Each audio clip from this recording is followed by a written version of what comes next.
ماہ محرم میں تو بالکل تصور ہی نہیں کہ نکاح ہو جائے، ایسا حرام سمجھا جاتا ہے۔ کیوں؟ سیدنا حسین رضی اللہ تعالیٰ عنہ کی شہادت کی وجہ سے۔ تو اگر شہادت کی وجہ سے مہینے میں نحوست آتی ہے یا نکاح کرنا حرام ہو جاتا ہے، تو پھر تو ہمارے لیے ہر مہینے میں نکاح کرنا حرام ہو جائے گا۔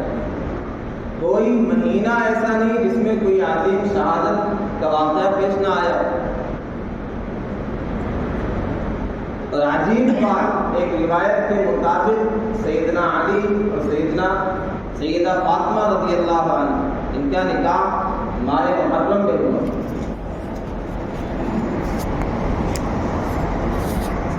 اور ہم اسے غلط سمجھتے ہیں، حرام سمجھتے ہیں۔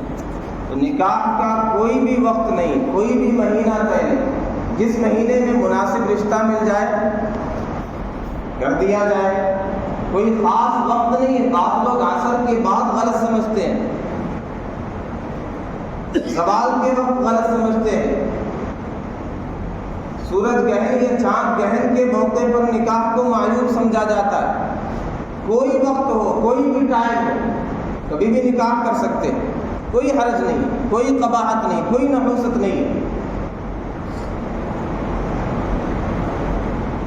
اور ماہ محرم میں یہ کہا جاتا ہے کہ غم کا مہینہ ہے، یہ غم ہے سیدنا حسین رضی اللہ تعالیٰ عنہ کی شہادت کا۔ اس میں خوشی کیسے منائیں؟ اس میں صرف خوشی کا پہلو نہیں، عبادت کا پہلو ہے۔ ہاں، اس دن 10 محرم کو ماہ محرم میں تعزیہ نکالنا، ڈھول اور باجے اور تاشے اور ڈی جے، یہ ساری چیزیں بڑی آسانی سے کر لیتے، اس میں نہیں سمجھ میں آتا کہ یہ غم کا موقع ہے، ہم خوشی منا رہے ہیں، ڈھول بجا رہے ہیں۔ عبادت کے موقع پر ہمیں یاد آتا کہ نہیں، عبادت نہیں کی جائے گی۔ تو یہ ہم نے اپنی طرف سے لازم کر لیا ہے اپنے اوپر۔ پیارے آقا صلی اللہ علیہ وسلم کی بعثت کے بہت سے مقاصد، اس میں ایک یہ بھی ہے وَيَضَعُ عَنْهُمْ إِصْرَهُمْ وَالْأَغْلَالَ الَّتِي كَانَتْ عَلَيْهِمْ۔ یہ نبی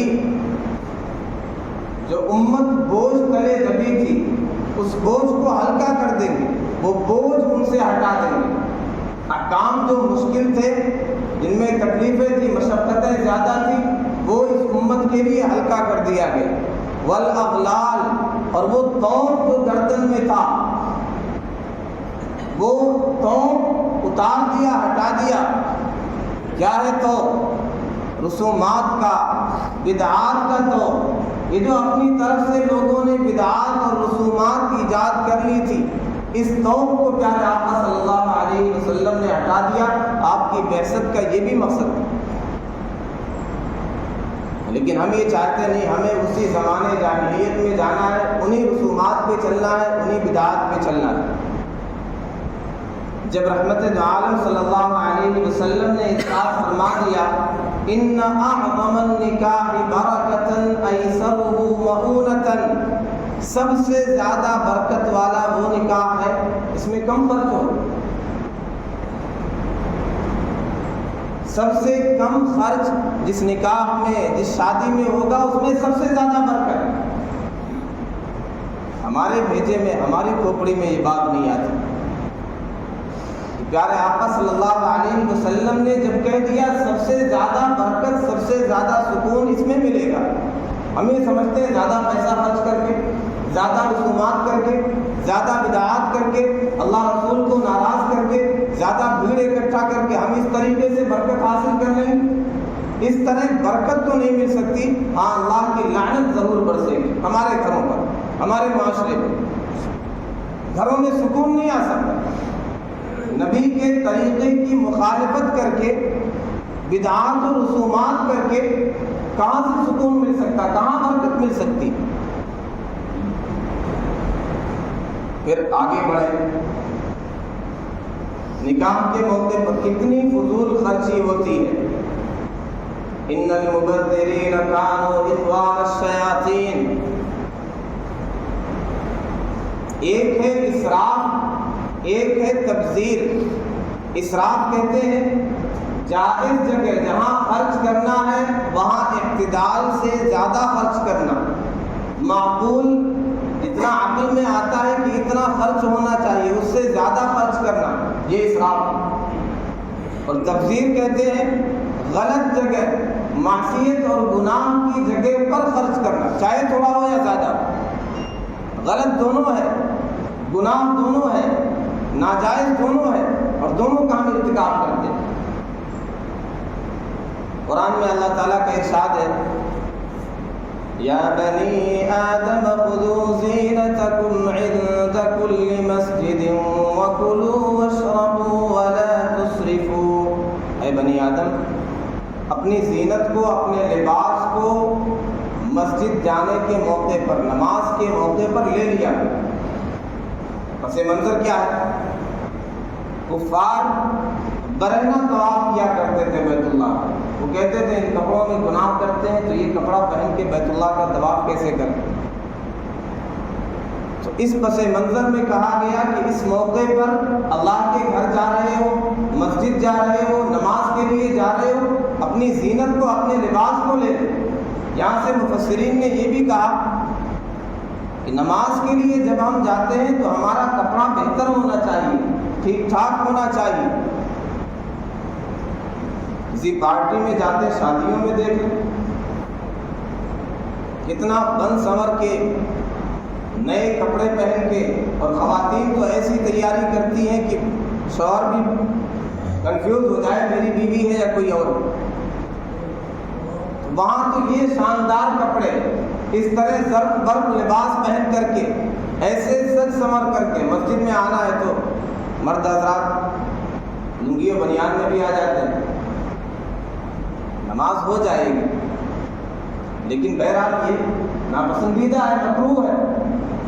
وہ لباس جسے پہن کر کے کسی اچھی آفس میں نہیں جا سکتے، شاہی دربار میں نہیں جا سکتے، وہ لباس پہن کے مسجد کیسے آتے؟ سب سے بڑے دربار میں، شہنشاہوں کے شہنشاہ کے دربار میں۔ دیوبند میں ایک استاد ہوا کرتے تھے حافظ مصری رحمۃ اللہ علیہ، فرض نماز کے لیے آیا کرتے تھے تو سخت گرمی میں بھی شیروانی چڑھا کے آیا کرتے تھے، گرمی برداشت بھی نہیں ہوتی تھی۔ تو شاگرد پوچھتے تو حضرت یہ جواب دیتے کہ یہ خصوصی ملاقات ہے، فرض نماز کے لیے مسجد جو آتے ہیں یہ آفس کی ملاقات ہے، یہ خصوصی ملاقات ہے، لہذا اس میں سج سنور کے شاندار لباس پہن کے ملاقات ہونی چاہیے۔ اور کمرے میں ہوتے تھے تو وہ سارے کپڑے اتار دیا کرتے تھے، نارمل کپڑوں میں ہو جایا کرتے تھے، اور یہ کہتے تھے کہ یہاں ملاقات ہے، نفل اور سنت پڑھنا ہے۔ تو ارشاد فرمایا اپنی زینت کو عند کل مسجد، اس موقع پر لے لیا کر۔ کلوا واشربوا ولا تسرفوا، کھاؤ پیو، اسراف نہ کرو، حد سے آگے نہ بڑھو، اعتدال سے آگے نہ بڑھو۔ اتنے میں کام چل سکتا ہے، 20-30 ہزار میں ایک ہوٹل، ایک میرج ہال بک ہو سکتا ہے، 2 لاکھ خرچ کرنے کی کیا ضرورت ہے؟ 2-3 کھانے میں کام چل سکتا ہے، 15-16 ڈشز تیار کرنا، اس کی کیا ضرورت ہے؟ 1000 کے کپڑے میں کام چل سکتا ہے، 25,000 کے جوڑے کی کیا ضرورت ہے؟ یہ اسراف ہے۔ پھر اس سے پہلے کتنے اسراف ہوتے ہیں؟ شادی کارڈ کو لے لیجیے، شادی کارڈ سے پہلے مہندی والا کارڈ بھی چلنے لگا ہے، اپٹن والا، ہلدی والا کارڈ، اس میں تو لکھا جاتا باقاعدہ کہ جتنے بھی حضرات آئیں گے وہ مخصوص وہ ہلدی والا اس کلر کا لباس بھی پہن کے آئیں گے۔ یہ کیا ضرورت ہے فضول خرچی؟ یہ اسراف ہے، یہ لایعنی رسومات ہیں۔ پھر وہ کارڈ کا مقصد کیا ہے؟ انفارمیشن ہے، اطلاع ہے، بلانا ہے۔ یہ تو فون کے ذریعے سے بھی ہو سکتا ہے۔ جب مسنون طریقے سے نکاح ہو تو اتنی چونکہ لمبی بارات کی ضرورت نہیں، لمبی انوائٹیشن کی ضرورت نہیں ہے، زیادہ لوگوں کو مدعو کرنے کی ضرورت نہیں ہے، لہذا وہ میرج ہال بک کرنے کی بھی ضرورت نہیں۔ 5 لوگ 10 لوگ آگے وہ گھر میں بھی انتظام ہو سکتا ہے، لیکن ہم نے اپنی طرف سے چیزیں ایجاد، ہم نے خود رسومات گڑھی، اس لیے یہ ساری چیزیں دقتیں ہیں۔ اب پھر چلو شادی کارڈ بن ہی گیا، اس میں بھی ڈیزائن اس طرح کی ہونی چاہیے، یہ چیزیں لکھی ہونی چاہیے، فلاں فلاں کا نام ہونا چاہیے، فلاں کے لیے اثار ثواب ہونا چاہیے، فلاں کے لیے دعائے مغفرت ہونی چاہیے۔ 200 500 کے کارڈ تیار کیے جا رہے ہیں، فضول خرچی ہے، اسراف ہے، اس کی کیا ضرورت ہے؟ بہت سادے کاغذ کے ذریعے سے بھی میسج پہنچایا جا سکتا ہے، پیغام پہنچایا جا سکتا ہے، انفارم کیا جا سکتا ہے۔ لہذا یہاں بھی پیسہ خرچ کرنا، بلا وجہ خرچ کرنا، اعتدال سے زیادہ خرچ کرنا، اس پر کنٹرول کرنے کی ضرورت ہے، اس پر پابندی لگانے کی ضرورت ہے۔ ان المبذرین کانوا اخوان الشیاطین، فضول خرچی کرنے والے اس شیطان کے بھائی ہیں، اور ہمیں شیطان کا بھائی بننا پسند ہے، چاہے وہ لباس کا موقع ہو، چاہے وہ کھانے کا موقع ہو، چاہے وہ کارڈ کا موقع ہو۔ حدیث رسول سنیں، ان اللہ یرضی لکم ثلاثا، نبی اکرم صلی اللہ علیہ وسلم ارشاد فرماتے اللہ تمہاری 3 باتوں کو پسند کرتا ہے۔ ان تعبدوا اللہ وحدہ، صرف اللہ کی عبادت کرو، اس کے ساتھ کسی کو شریک مت ٹھہراؤ۔ وَأَن تَعْتَصِمُوا بِحَبْلِ اللَّهِ جَمِيعًا، اللہ کی رسی کو مضبوطی سے پکڑ لو، قرآن کو مضبوطی سے پکڑ لو۔ وَلَا تَتَفَرَّقُوا، فرقوں میں نہ بٹ جاؤ، اختلاف نہ کرو، انتشار کے شکار مت ہو جاؤ۔ اللہ یہ تینوں باتیں پسند کرتا ہے، بندے کیا کریں؟ ایک، اللہ کی عبادت کریں، اس کے ساتھ کسی کو شریک نہ ٹھہرائیں، اللہ کی رسی کو، قرآن کو مضبوطی سے تھام لیں، فرقوں میں نہ بٹیں۔ یہ تینوں باتیں ہمیں پسند نہیں، ان تینوں کے خلاف ہم کرتے ہیں۔ شرک و بدعات ہمارے معاشرے میں خوب ہیں، فرقے بندیاں اتنی ہیں کہ تصور نہیں، ہر فرقہ مگن ہے اپنے، کل حزب بما لدیہم فرحون، ہر کوئی مگن ہے، میں جنتی ہوں، دوسرا کافر ہے، ہر ایک کی اپنی 1.5 اینٹ کی مسجد ہے، قرآن سے دوری ہے۔ جو باتیں اللہ کو پسند ہیں، اللہ جو چاہتا ہے وہ ہمیں پسند نہیں۔ ان اللہ یکرہ لکم، اللہ کیا ناپسند کرتا ہے؟ وہ جو ہمیں پسند ہے۔ عن قیل قال وکثرت السؤال واضاعت المال، مولانا صاحب یہ بتا دیجئے سیدنا آدم علیہ السلام کا جو نکاح ہوا تھا حضرت حوا سے، وہ کس نے پڑھایا تھا؟ اس میں مہر کیا ہوا تھا؟ مولانا صاحب تو وہاں موجود نہیں تھے۔ یہ لایعنی سوال ہے، اس کی کوئی ضرورت نہیں۔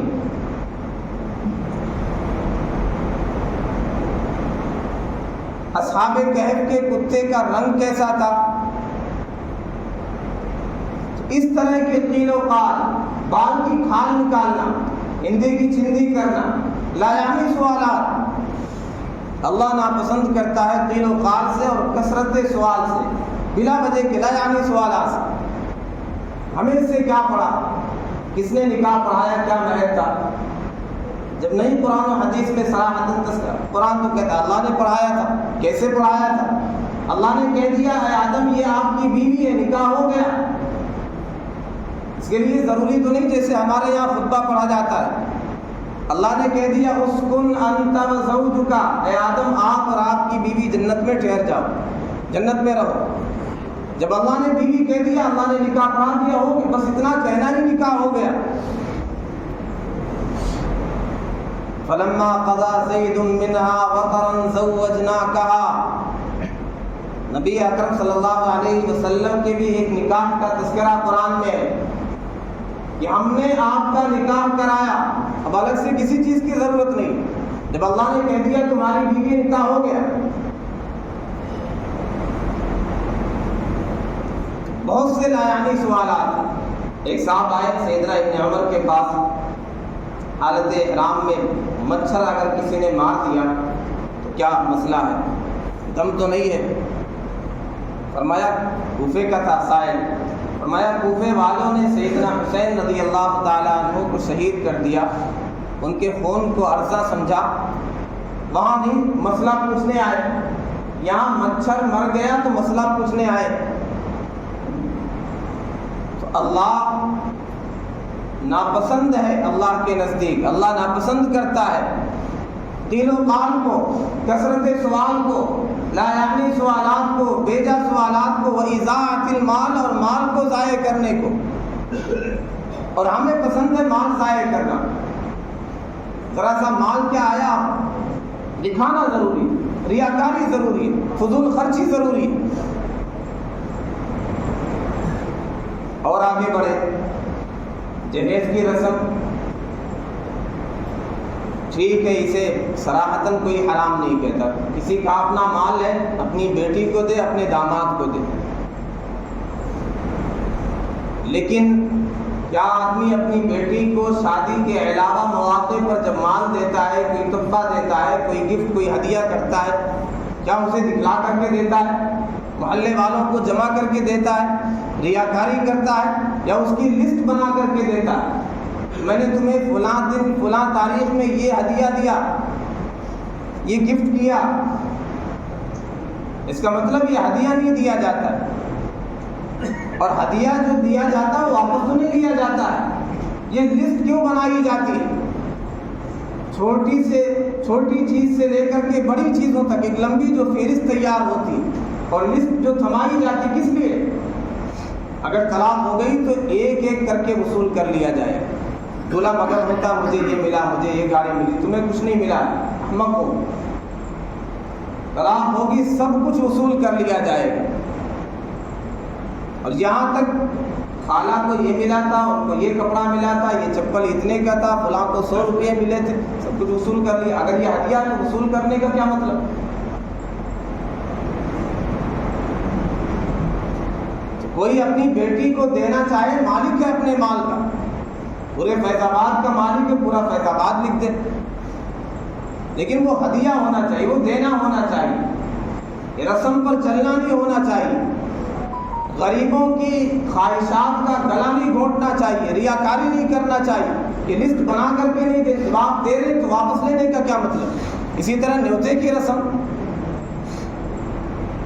شادی کے موقع پر لڑکی کے یہاں ایک فقیر بیٹھ جاتا ہے، بھیک مانگی جاتی، اور ولیمے کے موقع پر لڑکے کی طرف سے ایک فقیر بیٹھ جاتا ہے. ایک دن کا ایک ہوٹل بنا دیا جاتا ہے. ایک ہوٹل وہ ہے جہاں آپ کھانا کھاتے ہیں تو آپ کو پیسہ دینا پڑتا ہے، ایک یہاں بھی آپ کو پیسہ دینا. تو فرق کیا ہے؟ وہ مستقل ایک ہوٹل ہے، یہ ایک دن کا چند گھنٹوں کا ہوٹل ہے.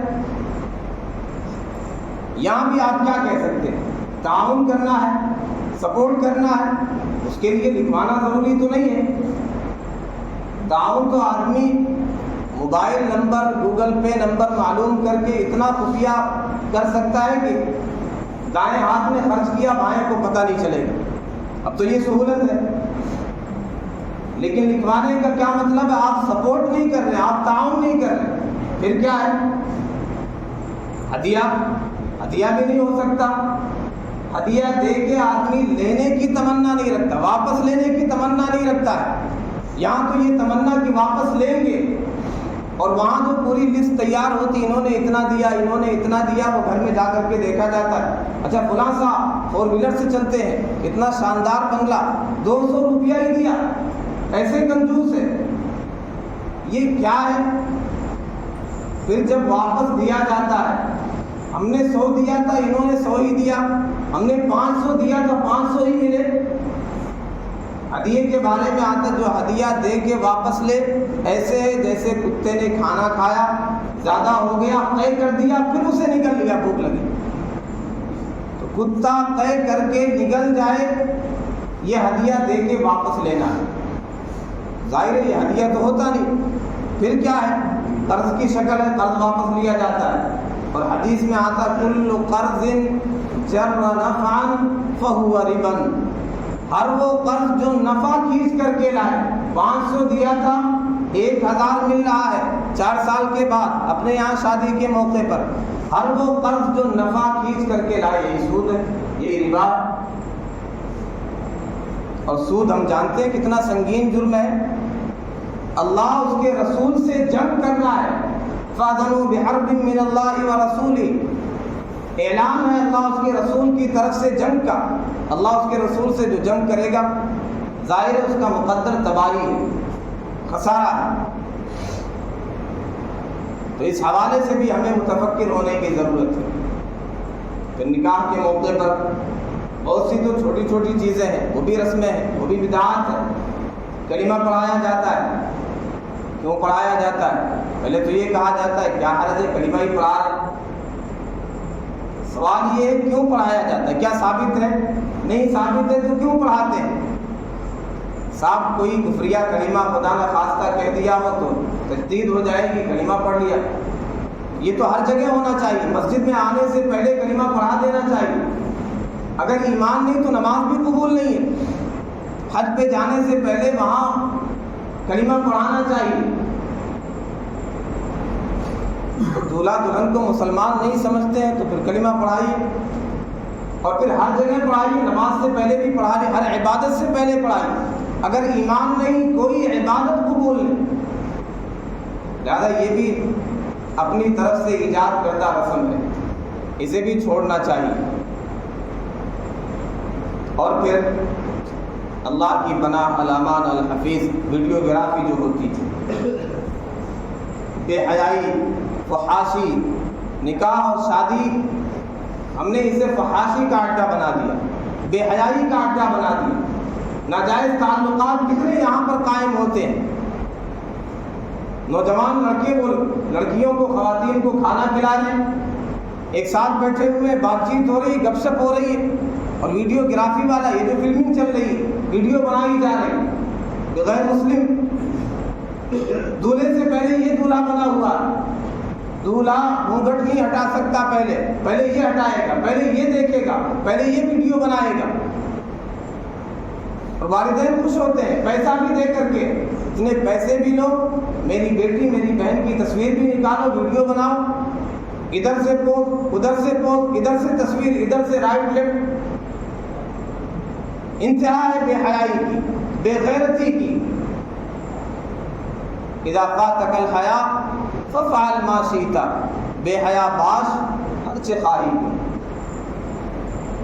اس لیے خدا کے واسطے کیا یادگار تو یہ یاد رہے گا کہ ہماری شادی ہوئی تھی، اسے آدمی بھول نہیں جائے۔ اسے یادگار بنانے کے لیے نیکی کا عجیب بات ہے، ہمارا رشتہ دکھوں سے ہم نے صرف اللہ کا رشتہ جوڑ لیا، اللہ اس کے رسول کا، اور خوشی کا رشتہ ہم نے جوڑ لیا ہے شیطان سے۔ خوشی ہوگی شیطان کو بلائیں گے، مردود کو بلائیں گے، اس کو راضی کریں گے۔ خوشی ہوگی اللہ رسول کو راضی نہیں کریں گے۔ ہاں غم ہوگا، دکھ ہوں گے، پریشانیاں ہوں گی تو اللہ کو یاد کریں گے، نمازیں پڑھیں گے، امام صاحب کو بلائیں گے، بچوں کو بلائیں گے، قرآن خوانی کرائیں گے، تو ہمارا رشتہ اللہ رسول سے بس دکھوں کا ہے، غموں کا۔ خوشی میں اللہ رسول کو ہم یاد نہیں کریں گے۔ کتنی بے غیرتی کی بات ہے، کیسی بے حیائی کی بات ہے۔ ہمیں شرم آنی چاہیے۔ خوشی کے موقع پر تو اللہ رسول کو یاد کرنا چاہیے۔ یہاں ہم کیا کرتے ہیں، پٹاخے بازی ہے، ویڈیوگرافی ہے، مرد و عورتوں کا اختلاط ہے، اور شادی یہ جو رات میں ہوتی ہے اس کی وجہ سے بہت سی خرافات، اگر دن میں ہو جائے، مسجد میں ہو جائے تو بہت سی خرافات، رسومات ایسے ہی ختم ہو جائیں۔ کیوں؟ قمقمے رات ہی میں سجیں گے، پٹاخے اور آتش بازیاں یہ سب رات ہی میں مزہ آئے گا۔ پٹاخے کا شور لوگوں کو پریشان کرنا رات ہی میں ٹھیک لگے، رات ہی میں ہو سکتا ہے۔ حدیث میں آتا ہے یکرہ النوم قبل العشاء والکلام بعدہ، عشاء سے پہلے سونا منع ہے، مکروہ ہے، عشاء کے بعد بات کرنا منع ہے۔ اور ہم اتنی دیر تک یہ رسم چلاتے ہیں، شادی چلتی 2-2 بجے تک، پھر ظاہر ہے فجر کے لیے اٹھنا، اور فجر اور نمازیں تو ویسے ہی معاف کرا لیتے ہیں، دلہا دلہن خاص طور پہ جو میک اپ اتنا لمبا چوڑا کیا ہے، نماز تو ایسے ہی معاف ہو گئی ہے، العیاذ باللہ۔ جن میں شادیاں ہونے لگ جائیں، مسجدوں میں ہونے لگ جائیں، تو بہت سی خرافات اور رسومات سے انشاءاللہ ہم ایسے ہی محفوظ ہو جائیں گے۔ اس لیے خدا کے واسطے پیارے آقا صلی اللہ علیہ وسلم کو اللہ اس کے رسول کو اپنی خوشی اور غم ہر چیز سے رشتہ جوڑے، ہر چیز سے وابستہ رکھے۔ خوشی کے موقع پر کیا کرنا ہے؟ اللہ رسول کو راضی کرنا، غم کے موقع پر بھی اللہ رسول کو راضی کرنا ہے۔ اپنی نکاح کی تقریبات کو رسول اللہ صلی اللہ علیہ وسلم کے سنت کے مطابق کرنا ہے۔ اللہ رب العزت والجلال کہنے سننے سے زیادہ عمل کرنے کی توفیق عطا فرمائے، نکاح سنت کے مطابق ہم سب کو کرنے کی توفیق عطا فرمائے۔ وآخر دعوانا الحمد للہ رب العالمین۔